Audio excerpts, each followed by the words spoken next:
I'm Dr. David Day. I am a chiropractor in the city of Portland, Oregon, and we're doing a video on headaches.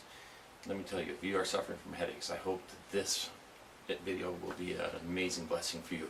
First of all, I'd like to say that I do have a handout for you that you will want to refer to, so if you go back to the website, download the handout and have that in your hands, and you can fill in some of the information I'll be giving you, so that would be a really good thing to do while we're going through this video.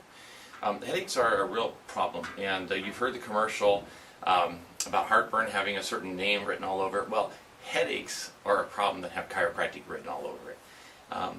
The first thing you fill out is there are 80 million people who suffer from headaches every single day in the United States. And so that makes it a big deal. In fact, I wrote an article for a newspaper about headaches, and I'd like to go ahead and read this article to you. And it says, this past weekend I accompanied my wife Karen to a seminar in Dallas as she's enrolled in an intensive program to become a certified financial planner. We were visiting with one of her colleagues who was sharing the plight of her husband with us. He takes an average of 1 large bottle of Advil each week, as well as up to 10 injections of Imitrex per month. What causes this man to subject his body to these chemicals and to lose so much productivity in his life? None other than migraine headaches. This man has all the hallmarks of being a prime chiropractic candidate, but for some reason has lived his entire life without seeking the professional services of a chiropractor. The question that's been troubling me so much is that there is no good reason for this. I had to explain how chiropractors think differently as it relates to migraine headaches. There have been 2 major studies that link subluxations or misalignments in the neck to headaches. Rather than taking a chemical modifying approach, we strive to restore the delicate balance in the neck and back to its normal configuration. So this video is going to talk about those 2 studies, and I hope it's going to change your life and change how you think about it. Back to the article. This man is somewhat typical of patients in my practice. He works all day at a computer and is somewhat overweight. You can imagine his experience is going to see his medical doctor. He's likely told that all he has to do is lose some weight and give up his job. His best option for him is some type of drug, often becoming a guinea pig for the latest and greatest drug touted as a miracle headache cure.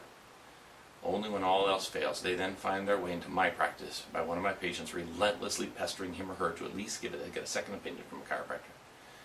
More often than not, these patients have already had a fairly extensive medical workup, including neurological consultations and MRI evaluations. They are usually very skeptical and ask questions like, well, what makes you think you can help me when I have already seen the top specialists? This is a legitimate question, but they don't understand that I analyze the spine from an entirely different perspective.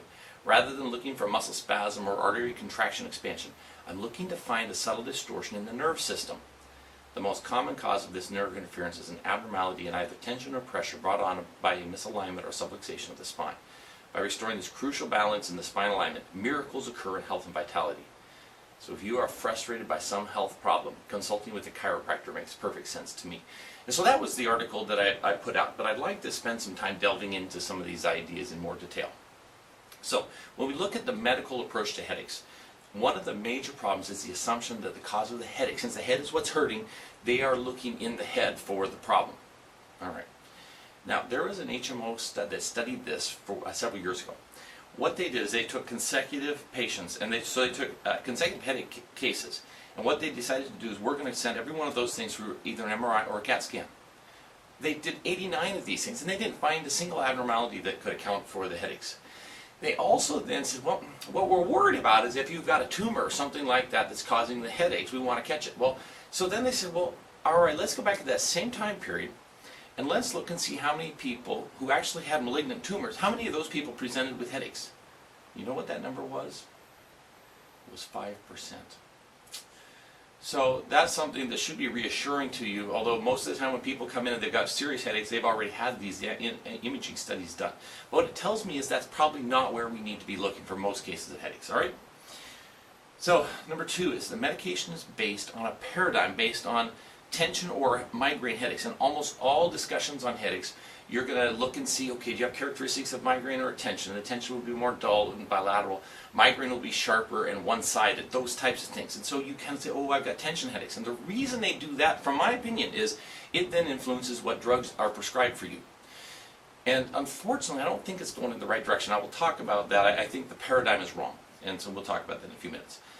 Another problem that we have with the medical approach is that the medications themselves can actually cause the headaches if they're taken too long or too often.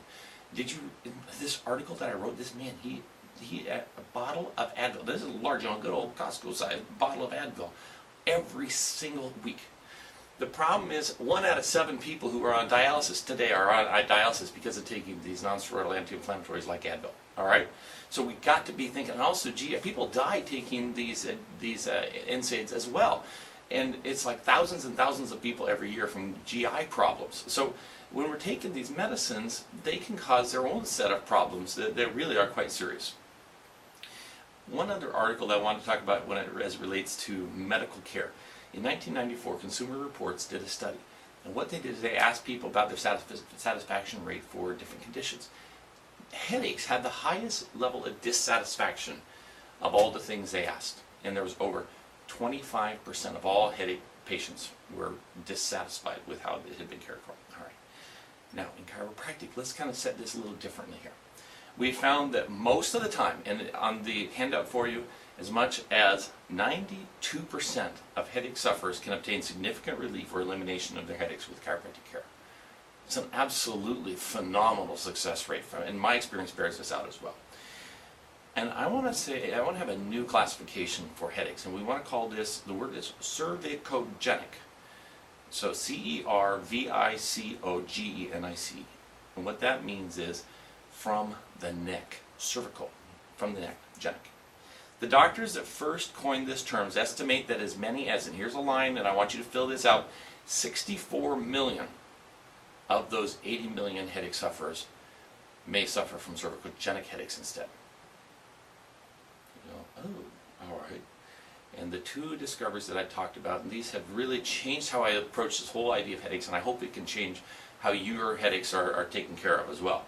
There are 2 discoveries. One, the joints in the neck can trigger pain in the trigeminal nerve distribution. That's actually one of your cranial nerves, but which is what we're trying to understand. How could you have a headache that comes from the neck? So we're going to talk about that. And then the other thing is the rectus capitis posterior minor is a muscle at the base of the skull which attaches to the lining of the brain itself. All right, so we're going to talk about these 2 and how they can create headaches, even though the source of it is